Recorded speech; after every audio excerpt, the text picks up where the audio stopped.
Hello, everyone online.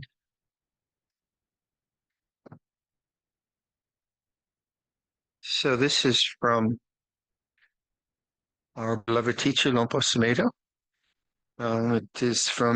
It's the introduction to the book called The Island, which was co-authored by Luang many years ago. And The Island is quite a thick compilation of different aspects of the concept of Nibbana, both from Theravada and other schools of Buddhism. So this is Luang Por's introduction to that. Let me read. A difficulty with the word Nibbana is that its meaning is beyond the power of words to describe. It is essentially undefinable. Another difficulty is that many Buddhists see Nibbana as something unobtainable, as so high and so remote that we're not worthy enough to try for it. True? That's quite common, I think. Or we see Nibbana as a goal, as an unknown, undefined something that we should somehow try to attain. Most of us are conditioned in this way. We want to achieve or attain something that we don't have now. So Nibbana is looked at as something that, if you work hard, keep the sila, meditate diligently, become a monastic, devote your life to practice, then your reward might be that eventually you attain Nibbana, even though you're not sure what that is. Ajahn Chah would use the words, the reality of non-grasping, as the definition for Nibbana, realizing the reality of non-grasping. That helps to put it in a context, because the emphasis is on awakening to how we grasp and hold on even to words like Nibbana or Buddhism or practice or sila or whatever. It's often said that the Buddhist way is not to grasp, but that can become just another statement that we grasp and hold on to. It's a catch-22. No matter how hard you try to make sense out of it, you end up in total confusion because of the limitation of language and perception. You have to go beyond language and perception. And the only way to go beyond thinking and emotional habit is through awareness of them, through awareness of thought, through awareness of emotion. The island that you cannot go beyond is the metaphor for this state of being awake and aware, as opposed to the concept of becoming awake and aware. Say that again. The island that you cannot go beyond is the metaphor for the state of being awake and aware, as opposed to the concept of becoming awake and aware. In meditation classes, people often start with a basic delusion that they never challenge. The idea that I'm someone who grasps and has a lot of desires, and I have to practice in order to get rid of these desires and to stop grasping and clinging to these things. I shouldn't cling to anything. That's often the position we start from. So we start our practice from this basis, and many times the result is disillusionment and disappointment because our practice is based on the grasping of an idea. Eventually, we realize that no matter how much we try to get rid of desire and not grasp anything, no matter what we do, become a monk, an ascetic, sit for hours and hours, attend retreats over and over again, do all the things we believe will get rid of these grasping tendencies, we end up feeling disappointed because the basic delusion has never been recognized. This is why the metaphor of the island that you cannot go beyond is so very powerful, because it points to the principle of an awareness that you can't get beyond. It's very simple, very direct, and you can't conceive it. You have to trust it. You have to trust the simple ability that we all have to be fully present and fully awake, and begin to recognize the grasping and the ideas we have taken on about ourselves, about the world around us, about our thoughts and perceptions and feelings. The way of mindfulness is the way of recognizing conditions just as they are. We simply recognize and acknowledge their presence without blaming them or judging them or criticizing them or praising them. We allow them to be, the positive and the negative both. And as we trust in this way of mindfulness more and more, we begin to realize the reality of the island that you cannot go beyond. When I started practicing meditation, I felt I was somebody who was very confused, and I wanted to get out of this confusion and get rid of my problems and become someone who was not confused, someone who was a clear thinker, someone who would be maybe one day become enlightened. That was the impetus that got me going in the direction of Buddhist meditation and monastic life. But then, by reflecting on this position that I am somebody who needs to do something, I began to see it as a created condition. It was an assumption that I had created. And if I operated from that assumption, then I might develop all kinds of skills and live a life that was praiseworthy and good and beneficial to myself and to others. But at the end of the day, I might feel quite disappointed that I did not attain the goal of Nibbana. Fortunately, the whole direction of monastic life is one where everything is directed at the present. You're always learning to challenge and to see through your assumptions about yourself. One of the major challenges is the assumption that I am somebody who needs to do something in order to become enlightened in the future. Just by recognizing this as an assumption I had created, that which is aware knows it is something created out of ignorance, out of not understanding. When we see and recognize this fully, then we stop creating the assumptions. Awareness is not about making value judgments about our thoughts or emotions or actions or speech. Awareness is about knowing these things fully. They are what they are at this moment. So what I found very helpful was learning to be aware of conditions without judging them. In this way, the resultant karma of past actions and speech as it arises in the present is fully recognized without compounding it, without making it into a problem. It is what it is. What arises ceases.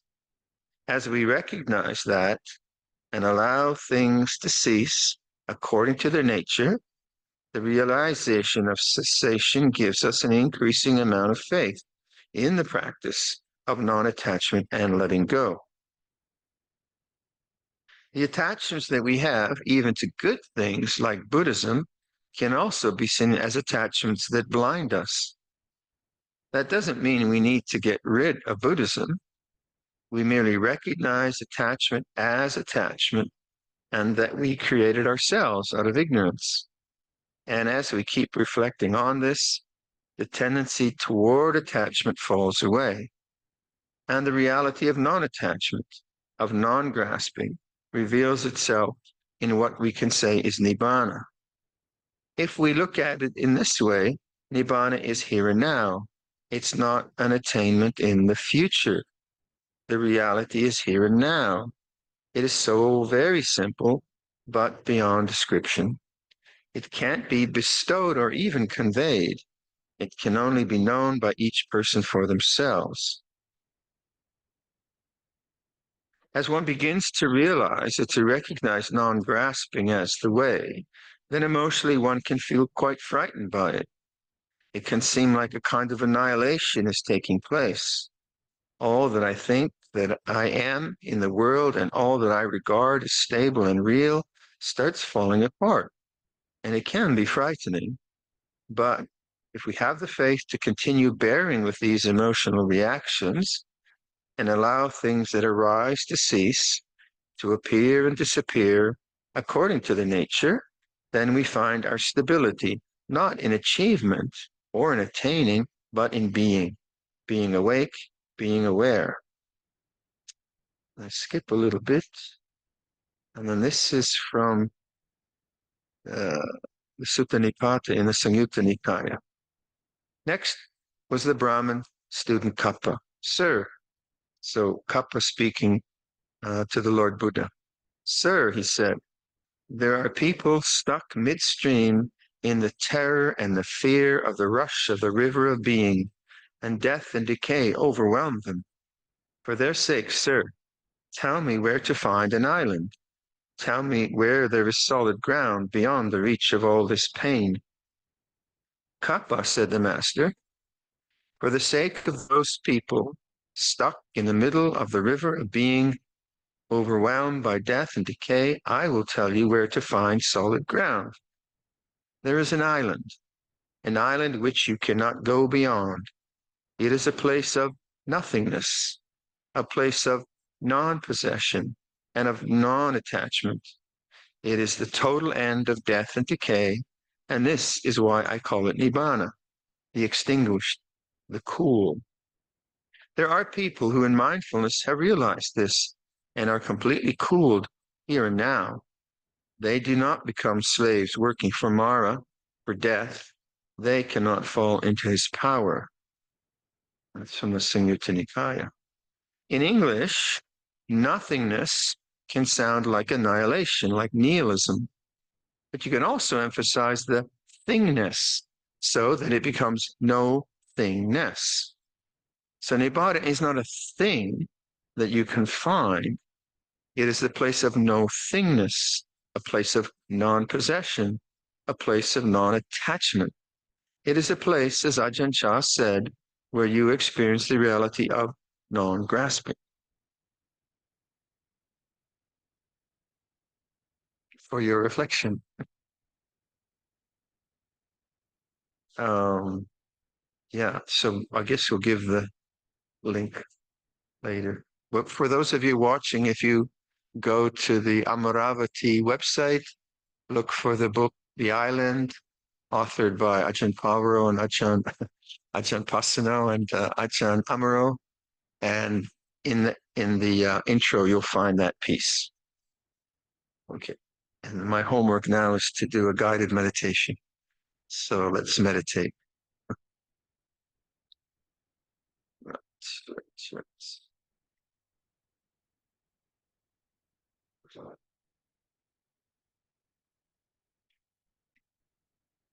This piece that I read earlier in the morning, it's contemplative reading. Like contemplative reading is not. Go ahead, you can switch it off. Yeah, contemplative. I won't disappear. Contemplative reading is different than information reading. You know, if you were going to do if you're doing a high school examination about the Four Noble Truths, you read it, you see, okay, dukkha means this, samudaya means this, nirodha means this, magga means this. You memorize it, you get an A. So what? You still suffer. Whereas contemplative reading, especially that piece I read this morning, it's quite enigmatic. There's a lot of things there that may puzzle your mind, which is a good thing, because you question and you look, what's he mean by that? So it's not you figure it out intellectually, you kind of figure it out experientially. This language, no thingness, non-possession, what does that actually mean? So very often you have to read those things every day for 10 weeks. Just keep looking at it, and then one little bit strikes you. Oh, I get it, yeah. So it's a whole different, and academic reading, what would academic reading be? Well, you'd get the original Chinese from that morning piece. You'd figure out what script they were using in 800 AD. You'd get some old rendition of it. You get a modern rendition in the Chinese. You'd argue about what is the Chinese. Then you would get a Thai version. Then you'd argue about the words in Thai. And then you'd get a Farang version, an English version. And then you'd argue about that. And you still wouldn't know because all you'd be talking in comparisons, but not really contemplating it. So academics, they're important people, but academic knowledge is different than experiential knowledge. It's like maybe dentistry. If you get an academic who talks about dental work, it's different than a dentist working on your teeth. It's kind of hands-on and working in the same way. The contemplative life is a hands-on looking at the way things are. How does it work? How does conscious like my question, why beauty? Why can we experience, that kind of inner looking? And these texts, or the way Luang Por Sumedho says, or the Shin Ming are, to me, very actually very energizing because they get me to start looking at my own practice and see, well, do I understand it? Or what's he pointing to? As opposed to just a list. The lists are okay. They can be interesting and helpful for reflection. So with that, this piece or the one this morning, like, let's see how much you understood by next year. Right? Maybe we'll have a test. Let's meditate.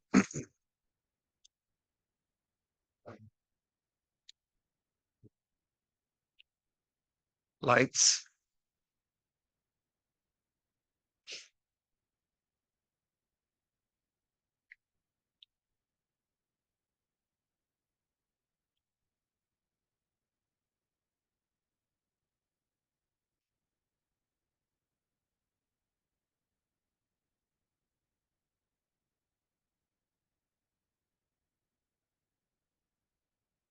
Awakening to the way things are.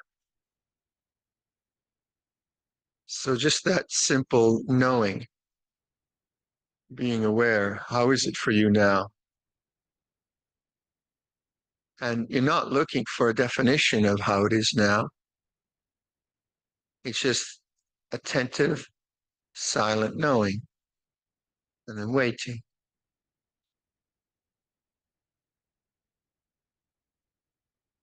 So this is awareness. This is natural. You're not making anything out of it. And this is the refuge, and this is the practice.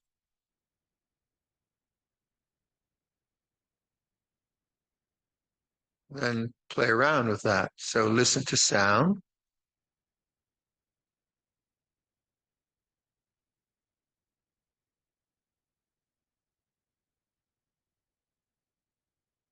There's awareness, sound,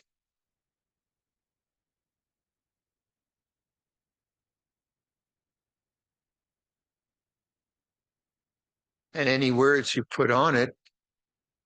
It's a loud sound, or I am listening. These are not the reality. The reality is before you think about it. It's like this. And then wait.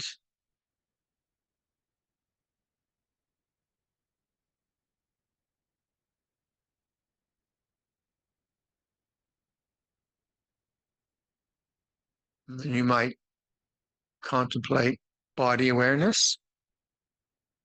So sound, now body sensation, allowing that to manifest in consciousness. Body feels like this. But before you say it's my head or my foot, before you say anything, what's it like?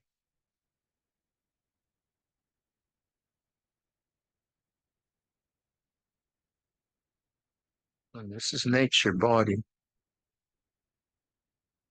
Before thinking, before judgment, it's like this.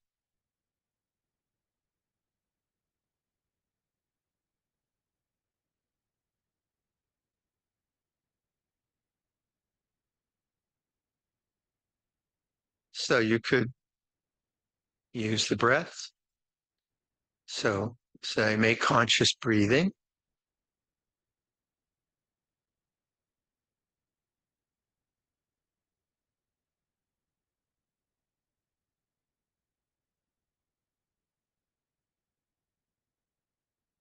And then awakeness for a whole in breath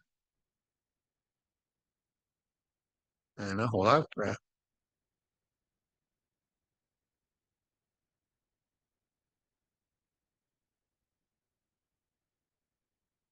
So the mind remains open, attentive.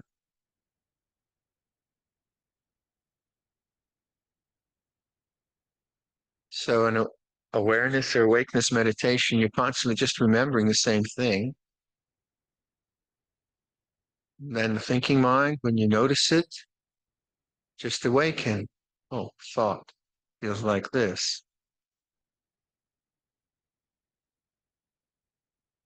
So set up your meditation with awareness and then use whatever comes intuitively to you.